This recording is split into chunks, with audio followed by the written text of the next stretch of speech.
Hello, ഇതാണ് Akkulam tourist village. നമ്മൾ കയറുമ്പോൾ തന്നെ അതിൻ്റെ എൻട്രൻസിൽ തന്നെ ഒരു വലിയ ആലമരത്തിന് ചുവട്ടിൽ അതിൻ്റെ ഡീറ്റെയിൽസ് എല്ലാം ഒരു LED ബോർഡിൽ നമുക്ക് കാണാൻ സാധിക്കും. അതുകൂടാതെ നമ്മൾ അകത്തോട്ട് കയറുമ്പോഴത്തേക്കും റൈറ്റ് സൈഡിലാണ് ടിക്കറ്റ് കൗണ്ടർ. അതിനോട് ചേർന്ന് തന്നെ ഓരോ ടിക്കറ്റിൻ്റെ ചാർജും എൻട്രൻസ് ഫീസും എല്ലാം ഫുൾ ഡീറ്റെയിൽസ് അതിൽ കൊടുത്തിട്ടുണ്ട്. എനിക്ക് തോന്നുന്നു പൊതുവേ ഇവിടെ കുറച്ച് റേറ്റ് കുറവാണെന്ന് തോന്നുന്നു. വലിയ ആൾക്കാർക്ക് 30 രൂപയും കുട്ടികൾക്ക് 20 രൂപയുമാണ് എൻട്രൻസ് ഫീസ്. പിന്നെ ഓരോ ആക്ടിവിറ്റീസിനും സെപ്പറേറ്റ് റേറ്റാണ് വരുന്നത്. ട്രെയിൻ, പിന്നെ ക്ലൈംബ് ചെയ്യാനുള്ള ഐറ്റംസ്, ഒരുപാട് വെറൈറ്റി ആയിട്ടുള്ള കുട്ടികൾക്ക് ഫുൾ ഡേ എൻജോയ് ചെയ്യാൻ പറ്റുന്ന ഒരു സ്ഥലമാണ്. അതുപോലെ ഒരുപാട് ആക്ടിവിറ്റീസും എല്ലാം ഡിഫറെൻ്റ് ആയിട്ടുള്ള ഒത്തിരി ആക്ടിവിറ്റീസും ഉണ്ട് ഇവിടെ.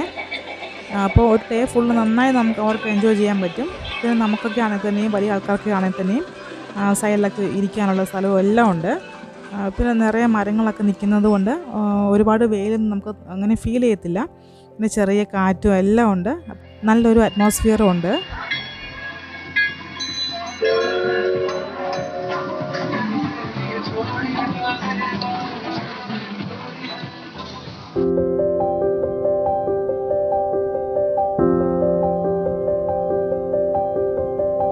പിന്നെ ഇവിടെ ബോട്ടിങ്ങിനുള്ള സൗകര്യമുണ്ട്. അതിനോടെ തന്നെ ഒരു ഫ്ലോട്ടിംഗ് ബലൂണുണ്ട്.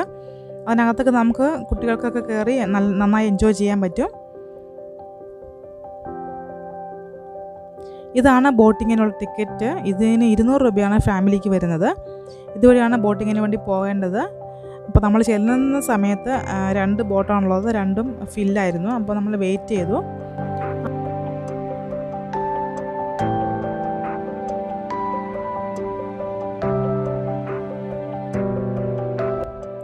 ഇവിടെ എയർഫോഴ്സിൻ്റെ ചെറിയൊരു മ്യൂസിയം ഉണ്ട്. അതിനകത്താണെങ്കിൽ അവരുപയോഗിച്ചുകൊണ്ടിരിക്കുന്ന മിസൈൽ, റോക്കറ്റ്സ്, അതിൻ്റെയൊക്കെ ഫോട്ടോസ് ഉണ്ട്. ചിലതൊക്കെ ഡിസ്പ്ലേ ചെയ്തിട്ടുമുണ്ട് അവിടെ.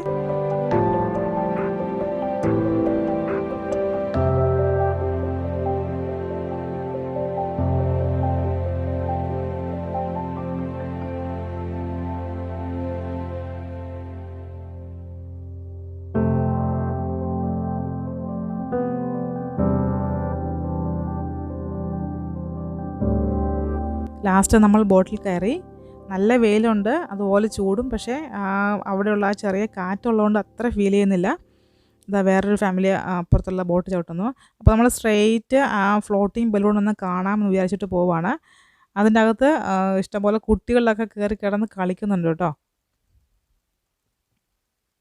കണ്ടോ?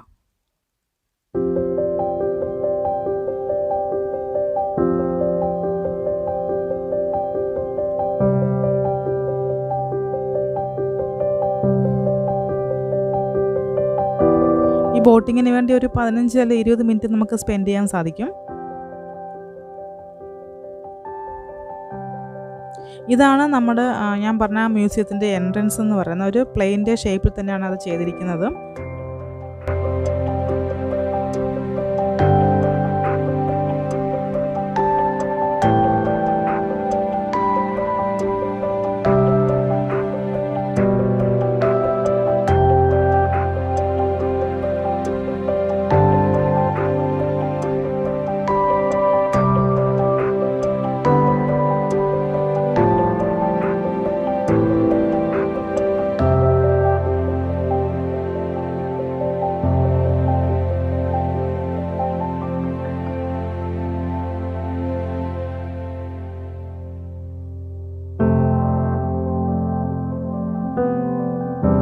നമ്മൾ എന്നിട്ട് താഴെ നിന്ന് വീണ്ടും സ്റ്റെപ്പ് കയറി മുകളിൽ വരുമ്പോഴത്തേക്കും അവിടെ ഒരു ഫിഷ് സ്പായ ഉണ്ട്.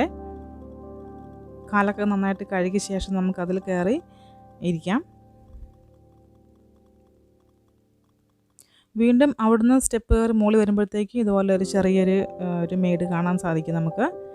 ഇവിടെ നോക്കുമ്പോഴത്തേക്ക് നമുക്ക് താഴെ നമ്മൾ ബോട്ടിങ് ചെയ്ത സ്ഥലവും സ്വിമ്മിംഗ് പൂളൊക്കെ കാണാൻ പറ്റും കേട്ടോ. കണ്ടോ? ആ ഫ്ലോട്ടിംഗ് ബലൂൺ കിടക്കുന്നു.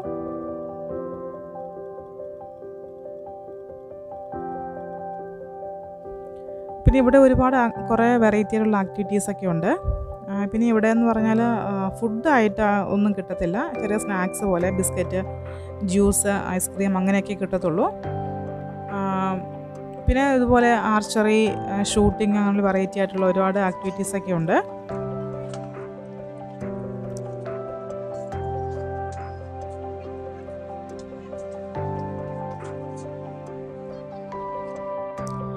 പിന്നെ ഇവിടെ സിപ്പ് ലൈൻ ഉണ്ട് കേട്ടോ, ഒരു കുട്ടി അത് പോകുന്നത് നമുക്ക് കാണാൻ പറ്റും.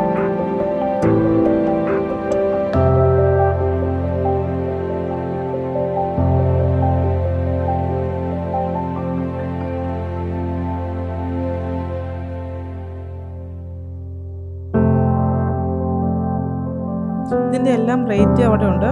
ഈ മുകളിൽ സ്റ്റെപ്പ് കയറി വരുമ്പോൾ ഉള്ള ആക്ടിവിറ്റീസിൻ്റെ എല്ലാം ടിക്കറ്റ് കൗണ്ടർ മുകളിൽ തന്നെയുണ്ട്.